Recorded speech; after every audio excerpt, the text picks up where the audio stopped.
Picture this. You're lying down on an operating table under those bright fluorescent lights. A mask goes over your face, or maybe a needle slides into your arm, and someone asks you to simply count backward from 10. You might get to 7, maybe 6 if you're feeling, really ambitious. 10, 9, 8.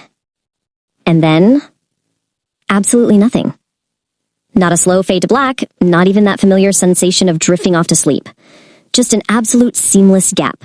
Literally, one moment you're counting, and the very next moment, with zero perceived time in between, a nurse is gently shaking your shoulder telling you it's all over. Hours have passed, a massive surgery has happened, and you experienced absolutely none of it. Okay, let's dive into this. Where exactly did you go during all of that? Did you go anywhere at all, or did you just briefly stop existing? To really grasp this mystery, we first have to throw out the biggest myth out there. Right before you go under, anesthesiologists will often say, "We're gonna put you to sleep." It's great bedside manner for sure, but scientifically, it's terribly inaccurate. Normal sleep is actually incredibly active. Your brain cycles through very distinct stages, like light sleep, deep sleep, and REM. General anesthesia, on the other hand, is chemically suppressed, flatlined, and completely non-cycling. So that popular metaphor of flipping a light switch off is entirely misleading. It's actually much more like someone reaching directly into your brain's electrical wiring and turning very specific dials all the way down. Section 1. Unconsciousness Anatomy. What actually happens when those drugs hit your system? Well, the secret lies in a concept called functional connectivity. This is your brain's ability to coordinate and integrate information across its different regions all at the exact same time. Under anesthesia, your brain doesn't just go quiet everywhere all at once. Instead, the drugs severely disrupt this connectivity. The different areas of your brain essentially stop talking to each other, becoming these isolated little islands of activity that can no longer integrate into a unified experience. And this brilliantly illustrates a leading idea in neuroscience called integrated information theory. The theory argues that consciousness isn't just sitting in one specific spot. It requires massive integration across the entire brain. When you are anesthetized, those brain regions might technically remain active, but they are completely isolated. Think of your brain like a giant house. Anesthesia isn't turning off the electricity to the house. It's like someone went in and cut every single wire connecting the rooms together. There's still power, right? But nothing can function together as a coordinated whole. And taking that metaphor just a step further, we have to talk about the thalamus. The thalamus acts as your brain's ultimate sensory gatekeeper.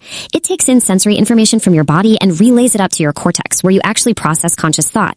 Many anesthetics specifically target and suppress this thalamic activity. So not only are the wires between the rooms cut, you are effectively disconnecting the entire house from the power grid. Your thinking cortex is completely cut off from the outside world. Section 2. Glitches and missing time.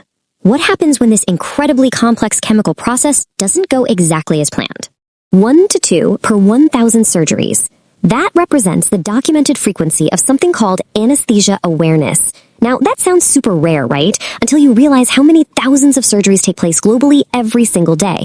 In these cases, a patient's brain actually retains some level of processing. They might experience fragments of sounds, maybe a vague sense of pressure, or this chaotic electrical storm of unusual brain activity right on the very edges of consciousness. So how does this happen?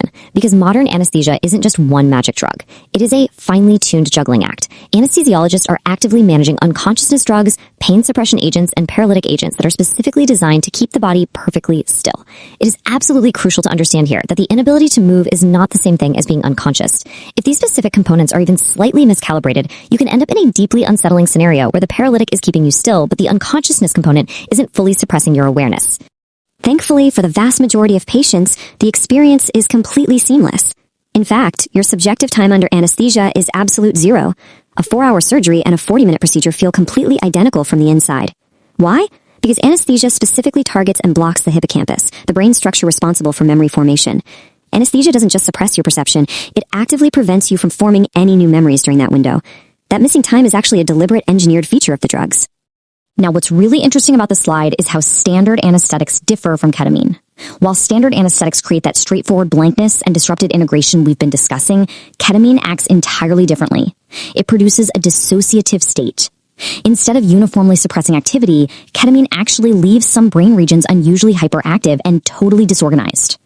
This disrupts the brain's sensory relay system in such a bizarre way that patients often report vivid, dreamlike experiences, floating sensations, and a detachment from their physical bodies that sounds remarkably similar to a near-death experience.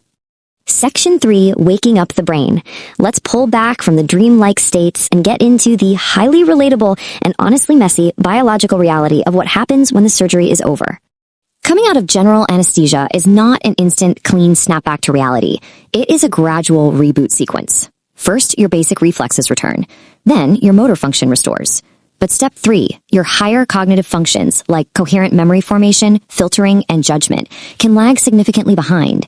This staggered reboot perfectly explains why patients in the recovery room will confidently say absolutely hilarious or demonstrably untrue things to their families. It's not a personality glitch. They are literally just waiting for their judgment filtering systems to come back online. And it's really important to note that this reboot sequence doesn't happen identically for everyone. Aging brains often struggle a lot more to reestablish that complex functional connectivity we talked about earlier. This can result in post-operative cognitive dysfunction, where older patients might experience a noticeably slower, bumpier recovery, marked by lingering confusion and memory difficulty that can persist long after the physical drugs have worn off. Because every brain reboots differently, and because things like genetics and metabolism wildly affect drug tolerance, anesthesiologists have to actively manage this mystery. They don't just guess. They rely on processed EEG monitoring to literally read the electrical signature of your consciousness in real time. By distilling your brain's complex activity into a single, manageable number on a screen, they can account for your unique biological variances and ensure you stay safely in that perfectly engineered gap of unconsciousness. So the crucial point is that behind all this advanced science lies a deeply profound question. Section 4, the philosophy of you. Do you cease to exist? If consciousness really is all about integration, about all those different regions of your brain talking to each other to create the unified experience of you, what does it mean when those wires are chemically cut? Think about a scattered puzzle. Under anesthesia, your consciousness doesn't travel to another dimension. It doesn't get put into protective storage. It simply stops being assembled. The physical pieces of your brain are still right there on the table, running basic biological processes, but the recognizable picture of you is temporarily gone. Which leaves us with this final, incredibly provocative question. If your consciousness is completely disassembled, do you, in any meaningful philosophical sense, temporarily cease to exist during that surgical window? It's a staggering thought. And yet every single time you've ever woken up from anesthesia, your brain has quietly, automatically, and effortlessly put all those puzzle pieces back together without you feeling a single second of the process. Something to think about the next time you sign that pre-surgery paperwork. Thank you for joining me for this explainer. And as always, keep asking the big questions.